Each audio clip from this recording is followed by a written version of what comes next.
Roland Bolan, how are you today? I'm doing very well. Well, again, it's great to see you after all these years. I think it's been 20-some years since I saw you. I know. But you came over to my office here in LA, and I always think about you and wondering, how your music's coming, and it's great to see you. We're going to talk all about that.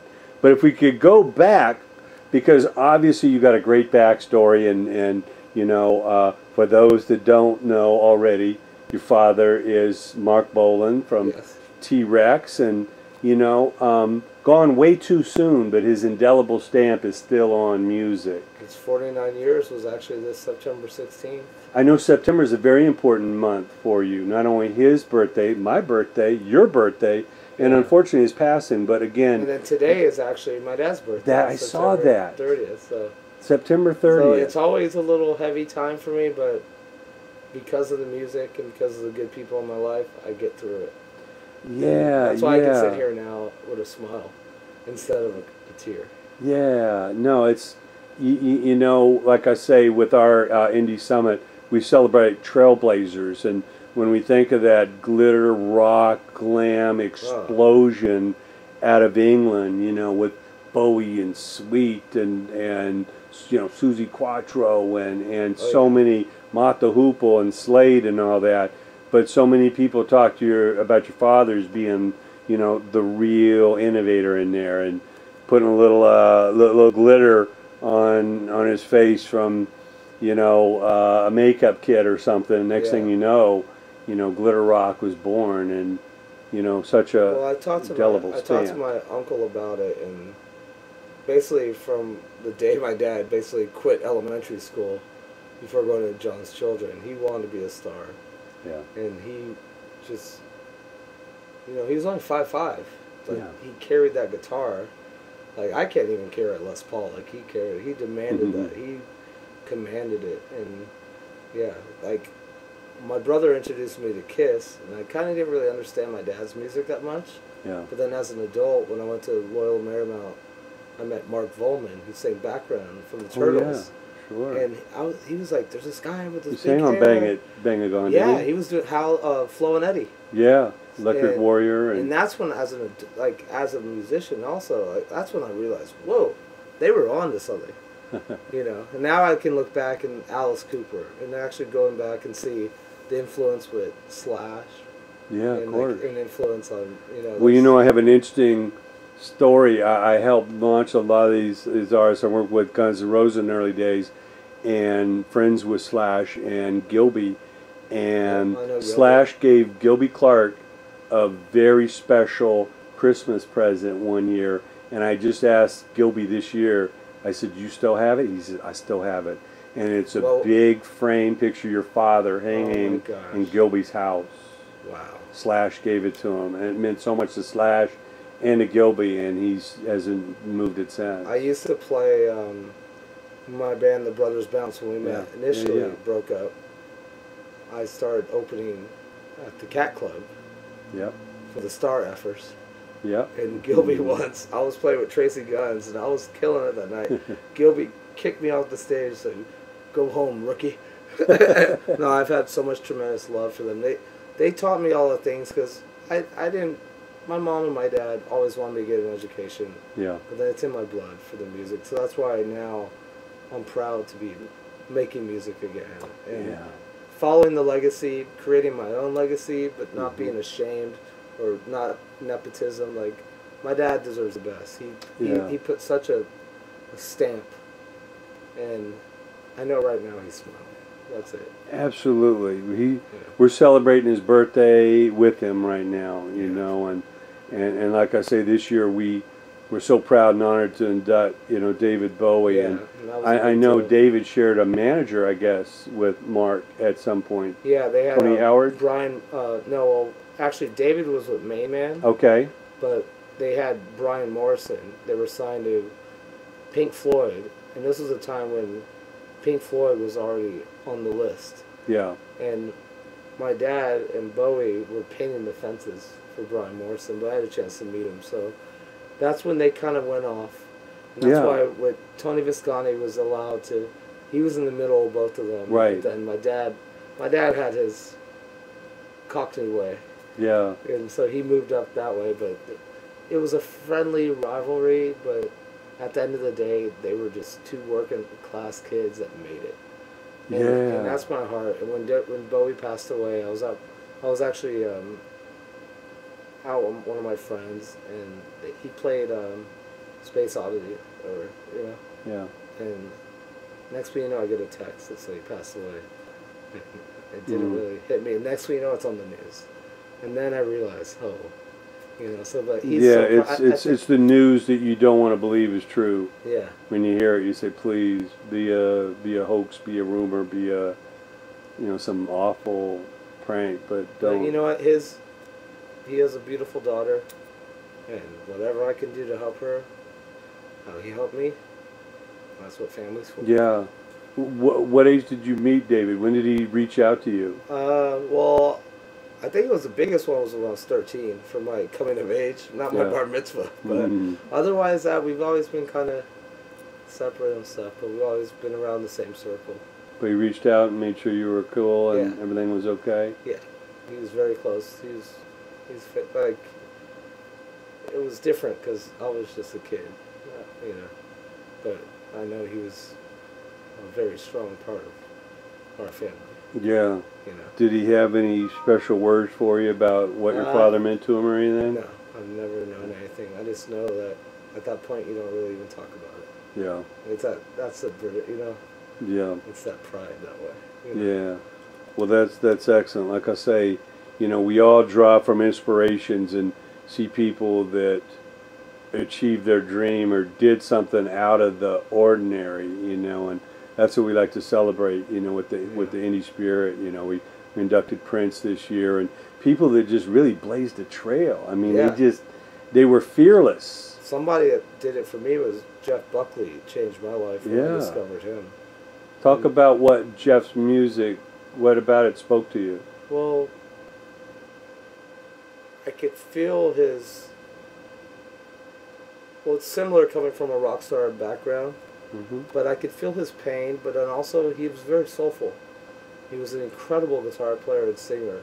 And to put yourself up, I've done it before, to play electric guitar and sing and just have a vocal and a guitar and create that much magnetism, it's amazing. Yeah. And he was a little guy too, and my friends from the Brothers Bounce, it's funny to bring it up, they went to go see him in Memphis, and my guitar player drank his Coke by accident, or Diet Coke, and then he freaked out because he's a big guy, and then it was like this awkward moment, and then all of a sudden he's up there singing these songs, and he's like a god, or not a god, but he's larger than life. Yeah, and that's what we do. Like, when I stopped playing music for a while, that's why I'm so excited to be playing again, because I went on tour, but I stopped playing.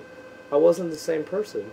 But when I get off stage and after I sing those songs, I'm happy, Yeah. I'm meant to do it. And even people in my life are like, Roland, you're not the same guy. What's wrong with you? I'm like, well, I haven't been playing music. They're like, well, you better get out there and play that music again, because I don't like hanging out with you when you're moping around and getting all grumpy, Yeah. But it's the energy, and it's something I've learned from my mom, Gloria Jones. Yeah. And I did when I got cut from the baseball team at Loyola Marymount, I accidentally walked into the theater. Next thing you know, I'm doing hair.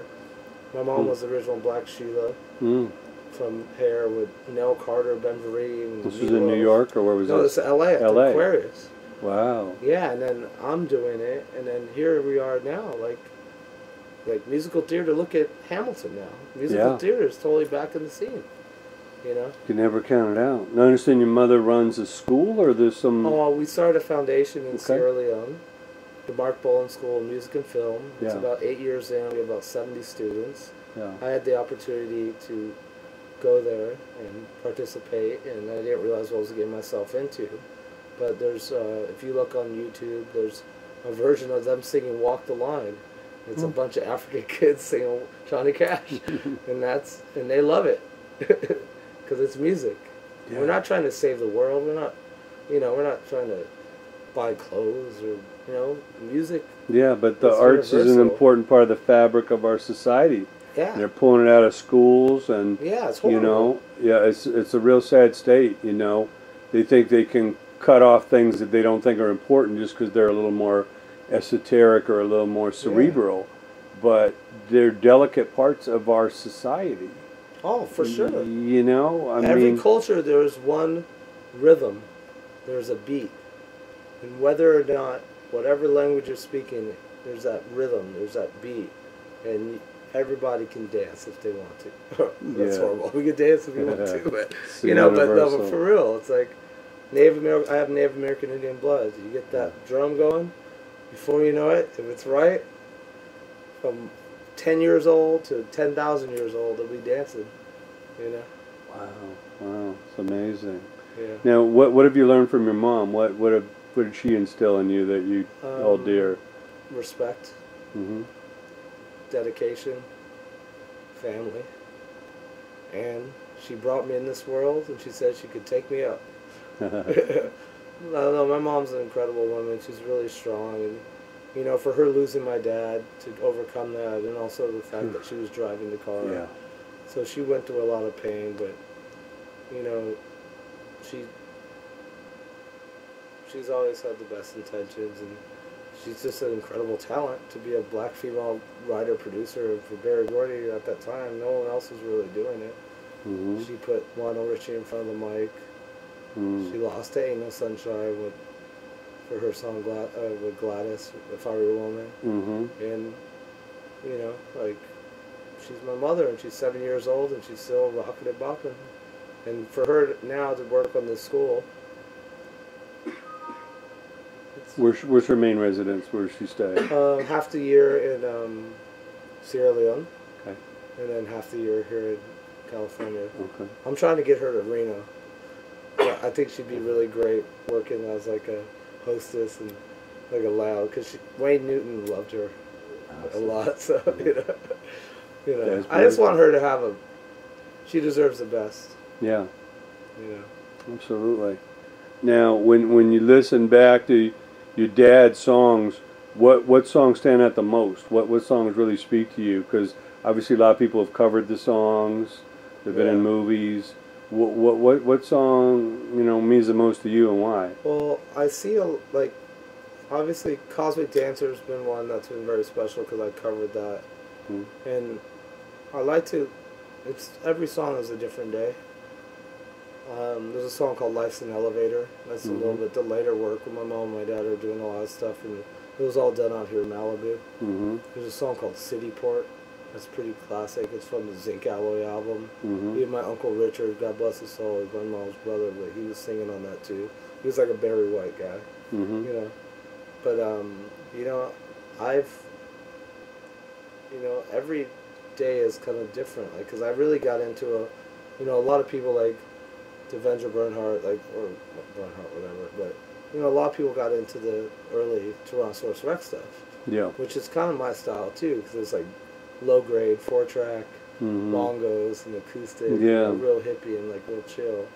But then sometimes you want to dance a bit, you know. Sure. So, but I've covered in one of my videos that I'm putting out for my 5 songs that are going to be like a short film. I've done a cover of Children of the Revolution.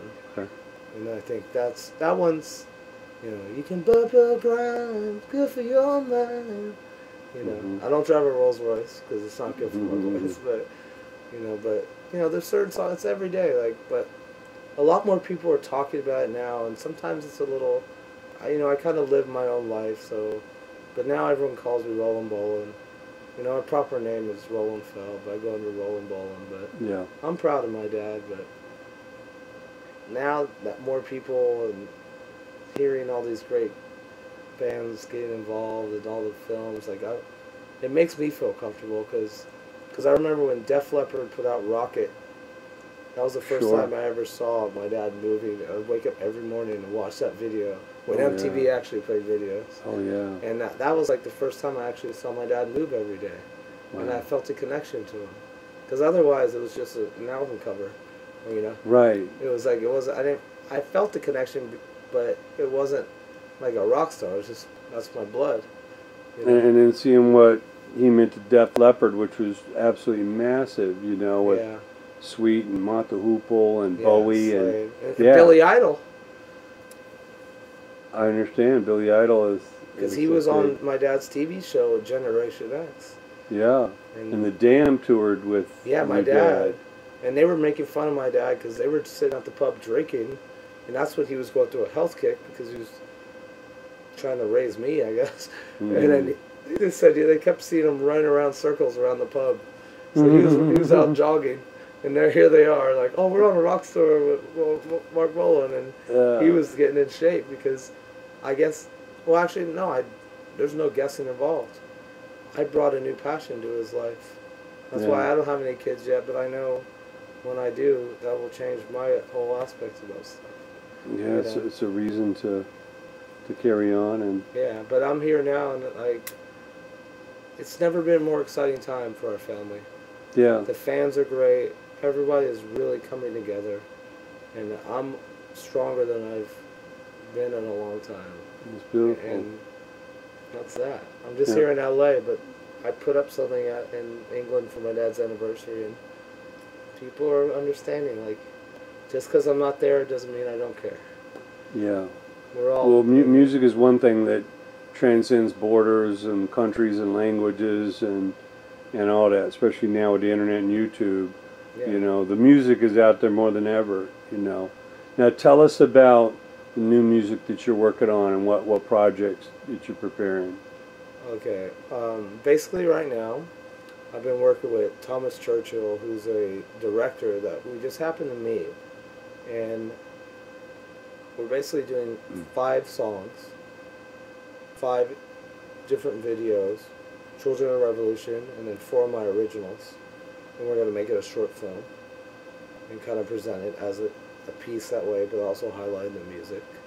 And that's basically the main focus that we're doing right now. But also I've been working with my friend Adam, where we've been playing shows. We're kind of creating our own little, kind of like a Gorillaz. Okay. Kind of like, not a super group, but just a bunch of cool people. We just played a show last Saturday at the Grafton with an incredible cellist. So, and I've been co-writing, producing stuff on the side, but like it took me, I had to get my spark back. Yeah, so I'm also involved in a lot of my dad's.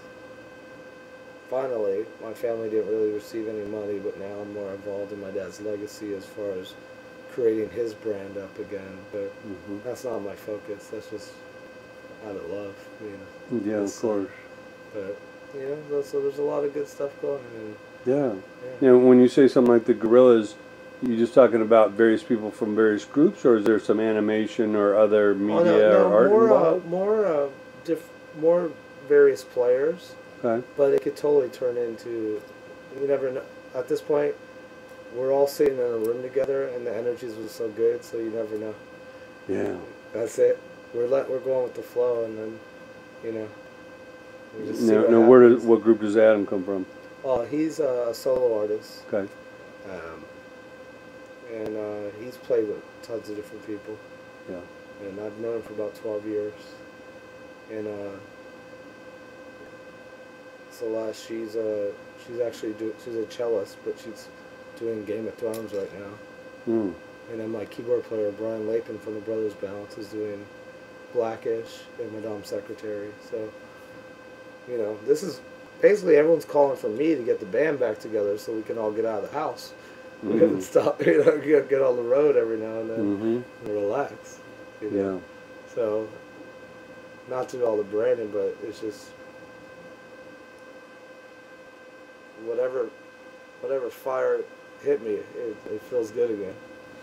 Yeah, so it's an exciting time. You know, independently you can really do whatever you want because there's the tools to put your music out or make the videos, and it wasn't like in the past where you needed like a record deal and a big budget, and you know you had to know somebody to get into this or that. It's, you know, it's a very independent world. No, that's why, I mean, opportunities like this, just for this interview alone, is, you know, if 5 million people see this, at least somebody's going to take something from this, and they're going to go grab a guitar. Well, absolutely, we're going to inspire them, you know. Yeah. And that's why we started the the Indie Summit. It's you know, rather than sit there and wait for some imaginary record deal, why don't you come out and talk to the people that are winning right now, that they're they're finding ways to break through and do this independently. They're not sitting there waiting for Sony or Universal to greenlight their project. If anything, those big companies are looking for people that independently are making moves. And then they come to you, and then you can decide at that point, at least you have some leverage, you know. You don't have to sign away all your rights and profits to them, you know, as long as you've started it. That's something, it's ironic that we say right now, just sitting in your office, that one of the first opportunities I had was working for Street Knowledge with Ice Cube. And that was basically after I got cut from the baseball team. I saw Friday, had to do a thesis about music supervision. And then I met Pat Charbonnet, and it just so happens, and next thing you know, I'm learning the industry, and Timberland's calling me up every day, and trying to get to Aaliyah, and then look at the world. Look what happened with the world now. Yeah. You know, I mean, that's, you know, it's just the hard workers. I mean, there was such a different etiquette in the early '90s before the whole merger. Yeah. You know, but people got too spoiled with the $1 million record deal. Right. You know, now it's like you got to have 8,000 kids that watch you on Snapchat or not Snapfat or whatever. You know? Yeah, any of that. I don't know. But yeah, look at an Ice Cube. Who would have thought this gangster rapper, you know, would become this movie mogul and this creative genius, and you know, and from Straight Outta Compton to all these incredible projects that he. And we grew up like that was like, it was just such a fun time because you had a warehouse. You could go to buy cassette tapes. Yeah. You know, like, speaking of that, you see Violet Brown signed right over Ice Cube's face on the she was warehouse. She's working with Tech Nine now. Yeah, she broke everybody. I remember her at she's the godmother of CMJ. All that. CMG. Oh yeah, all that good stuff. Yeah, see that like people don't get it when it was like people go to Comic-Con now. Or like different stuff, but we used to have music like Jack the Rapper. Like I used to go as a kid. Be Down, the BRE. Yeah, like people would go and like you get to see your friends and everybody has a room and everyone's handing out and say, "What are you doing next?" Meet them, you know. Yeah. Those were the days. Now, right. The music industry is. They think you can just push a button and it's all going to come to you. You don't have to go out and campaign and work. That was a fun part of it, and that's what we do. And it still can happen, and it still works. Yeah. But it's just. You just have to embrace. Oh, you know, you got me all fired up. Well, you know, that's what we do at Indie Summit. We want to have you a part of it next year. We want to have you perform there. I would love that. You know, like I say, following up, you know, your godfather, David Bowie here. We definitely got to honor your father. We'll have Stephanie Spruill there. We'll have people that worked with Marc. Yeah. We'll have, you know, we'll have Slash there. We'll have people that, you know, carry on that torch, you know, all that. You know, well, I'm rolling bowling. So hopefully, there's not. There's that independent spirit, you know. Hopefully, there's no. I don't want to meet that other guy, but that's good. Well, you know, all that you've seen from your interesting perspective of just being around people like this, you know, what advice do you have to young creative people, whether they're a writer, an actor, a musician, or what do you say to inspire, you know, people that want to do something creative coming up? I say, don't be afraid to be yourself. And don't judge yourself. And some days you might not be good, and some days you might be great. But keep doing it. And find other people around you that believe in you. No yes men, but just find people that... Not everybody's meant to be a star. But there might be that one guy that's sitting in the corner that has everything right up here. But if no one talks to him, no one's going to know. That's what I say. Yeah. And I used to be that guy. I found a baseball bat and I found a guitar. But you got to find something. But eventually, everybody has a unique story. And there's, you know, it's okay. There's no shortcuts. You got to go out and explore. And rather than blend in, you got to stand out. Yeah. A lot of people are afraid of being ridiculed because they're different. I saw a kid today, right by like Hollywood High, and I could just see in his eyes he was just afraid of being bullied or something. But I saw something in his eye that was like, that's the guy. He could be James Dean, he could be Jim Morrison, you know.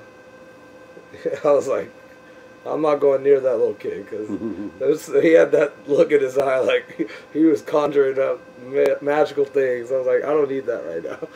But that's what it is, and it's okay. It's okay to be yourself. That's it.